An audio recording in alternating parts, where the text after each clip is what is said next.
हरे कृष्ण। राधे राधे जी सबको। शीतला अष्टमी का व्रत माता भगवती दुर्गा का ही रूप माना जाता है। इस व्रत को माता यशोदा ने भी कृष्ण भगवान के लिए रखा था और ऐसा माना जाता है कि इस व्रत की उपासना पद्धति जहाँ मनुष्य को आध्यात्मिक रूप से मजबूत करती है, वहीं शारीरिक और मानसिक रोगों को दूर करने का इसका भी उद्देश्य माना जाता है। कहा जाता है कि गर्मी के दिनों में शरीर में अनेक प्रकार के पित्त विकार भी प्रारंभ हो जाते हैं। ऐसी मान्यता है कि शीतला अष्टमी का व्रत रखने से छोटी माता का प्रकोप नहीं होता। शीतला सप्तमी और शीतला अष्टमी व्रत मनुष्य को चेचक के रोगों से बचाने का प्राचीन काल से चला आ रहा व्रत है। आयुर्वेद की भाषा में चेचक का ही नाम शीतला कहा गया है। अतः इस उपासना से शारीरिक शुद्ध, मानसिक पवित्रता और खान पान की सावधानियों का संदेश मिलता है। इस व्रत को करने से शीतला माता प्रसन्न होती है और हमारे बच्चों को बीमारियों से बचाती है। इस व्रत को करने से चेचक, गलघोटू, बड़ी माता, छोटी माता, त्रिविधा, दुर्गंध युक्त फोड़े, नेत्र रोग और शीतल जनित सभी प्रकार के दोष शीतला माता की आराधना पूजा करने से दूर हो जाते हैं। इस दिन शीतला स्तोत्र का पाठ अवश्य करना चाहिए। शीतल जनित व्याधि से पीड़ितों के लिए हितकारी है। स्तोत्र से भी स्पष्ट उल्लेख माना जाता है कि शीतला दिगंबर है, गदन पर आरूढ़ है, शुभ मार्जनी और नीम के पत्तों से अलंकृत है। इस अवसर पर शीतला माँ का पाठ करके निरोग रहने के लिए प्रार्थना की जाती है। तो आइए आगे श्रवण करते हैं शीतला अष्टमी की कथा, जो इस प्रकार है। शीतला सप्तमी और शीतला अष्टमी व्रत मनुष्य को चेचक के रोगों से बचाने का प्राचीन काल से चला आ रहा व्रत है। आयुर्वेद की भाषा में चेचक का ही नाम शीतला कहा गया है। अतः इससे उपासना से शारीरिक शुद्ध, मानसिक पवित्रता और खान पान की सावधानियों का संदेश मिलता है। इस व्रत में अष्टमी के दिन कलश स्थापित कर माता का पूजन किया जाता है तथा प्रार्थना की जाती है कि चेचक, गलघोटू, बड़ी माता, छोटी माता, त्रिविधा, दुर्गंध युक्त फोड़े, नेत्र रोग और शीतल जनित सभी प्रकार के दोष शीतला माता की आराधना पूजा से दूर हो जाएं।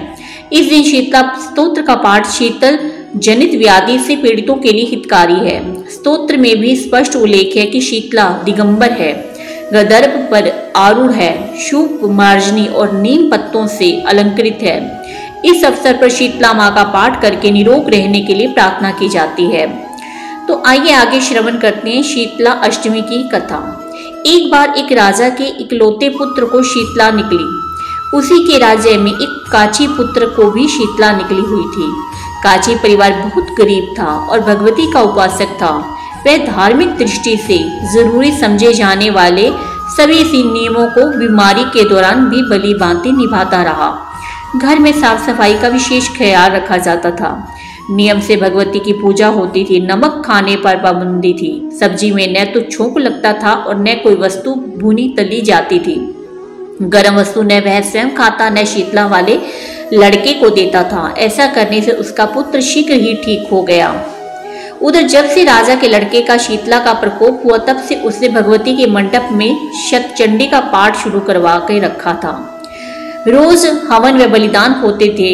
राजपुरोहित भी सदा भगवती के पूजन में निमग्न रहते। राजमहल में रोज कड़ाही चढ़ती, विभिन्न प्रकार के गर्म स्वादिष्ट भोजन बनते। सब्जी के साथ कई प्रकार के मांस भी पकते थे। इसका परिणाम यह होता था कि उन लजीज भोजनों की गंध से राजकुमार का मन मचल उठता।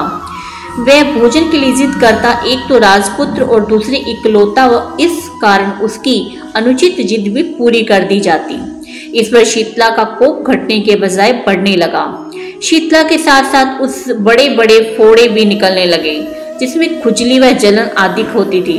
शीतला की शांति के लिए राजा जितने भी उपाय करता, शीतला का प्रकोप उतना ही बढ़ता जाता, क्योंकि अज्ञानतावश राजा के यहाँ सभी कार्य उल्टे हो रहे थे।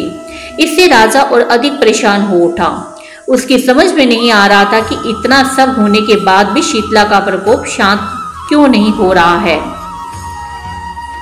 एक दिन राजा के गुप्तचरों ने उन्हें बताया कि काची पुत्र को भी शीतला निकली थी, पर वह बिल्कुल ठीक हो गया। यह जानकर राजा सोच में पड़ गया कि मैं शीतला की इतनी सेवा कर रहा हूँ, पूजा व अनुष्ठान में कोई कमी नहीं है, पर मेरा पुत्र अधिक रोगी होता जा रहा है, जबकि काची पुत्र बिना सेवा पूजा के ही ठीक हो गया। इसी सोच में उसे नींद आ गई।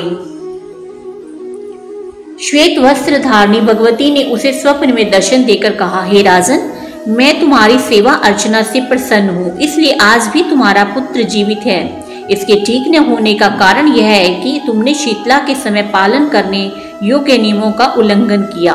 तुम्हें ऐसी हालत में नमक का प्रयोग बंद करना चाहिए। नमक से रोगी के फोड़ों में खुजली होती है। घर पर सब्जियों में छोंक नहीं लगाना चाहिए, क्योंकि इसकी गंध से रोगी का मन उन वस्तुओं को खाने के लिए ललचाता है। तुम्हें ऐसी हालत में नमक का प्रयोग बंद करना चाहिए। नमक से रोगी के फोड़ों में खुजली होती है। घर की सब्जियों में छोंक नहीं लगाना चाहिए, क्योंकि इसकी गंध से रोगी का मन उन वस्तुओं को खाने के लिए ललचाता है।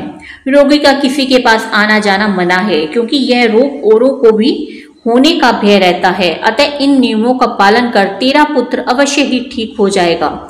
विधि समझाकर देवी अंतर्ध्यान हो गई। प्रातः से ही राजा ने देवी की आज्ञा अनुसार सभी कार्यों की व्यवस्था कर दी।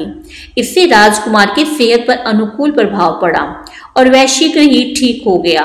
इसी दिन भगवान श्री कृष्ण और माता देवकी का विधिवत पूजन करके मध्य काल में सात्विक पदार्थों का भोग लगाना चाहिए। ऐसा करने से पुण्य ही नहीं मिलता, बल्कि समस्त दुखों का भी निवारण होता है। इसी के साथ यह कथा समाप्त होती है। इस व्रत को माता यशोदा ने भी कृष्ण भगवान के लिए रखा था और अपने बालक की लंबी आयु के लिए सभी गृहिणियों को, सभी माताओं बहनों को यह व्रत अवश्य करना चाहिए। राधे राधे जी सबको।